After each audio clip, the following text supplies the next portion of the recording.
آیت باندې هغه لیکلي چې یوه زنانه هغه وایي چې ځینې خلک داسي چې هغه په ژوند کې د هغه اراده وکړي چېرې زه لږه ترقي وکړم، دیني اعتبار سره ترقي وکړم یا دنیاوي اعتبار سره ترقي وکړم.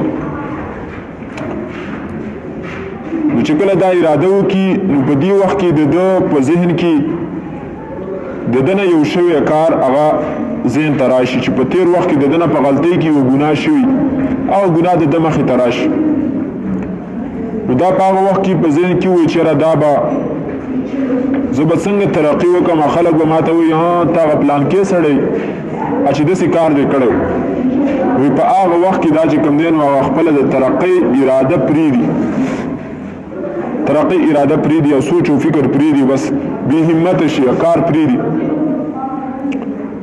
حالانکه د موسی علیه السلام په واقع کې سوچ او فکر وکړه چې موسی علیه السلام د لاس نه سړی مړ شو. موسی علیه السلام مایوسه کیږي نه، ناامیده کیږي نه، بلکې هغه دعا کوي چې الله تا په ما باندې احسان وکړو، دا تیره ګناه دې ما ته معاف کړه، زه به آینده کې چې دی نو داسې چل نه کوم، زه به ترقي کوم او زه به چې دی نو اعلی مرتبه د ځان دپاره لټوم. او دغه وشوه، دغه موسی علیه السلام دی. عزم او همت ته چې دی نو د هغه زموږ سلام دی او هغه له الله تعالی چې دی نو بیا عزت د پیغمبرۍ چې دی نو ورکړو.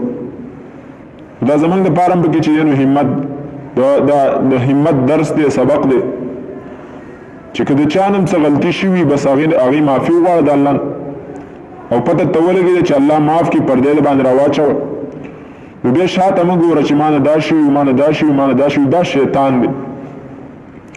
عزم وکړه، اراده وکړه او مستقبل کې چې کوم دی نو څه کولو سوچ او فکر وکړه.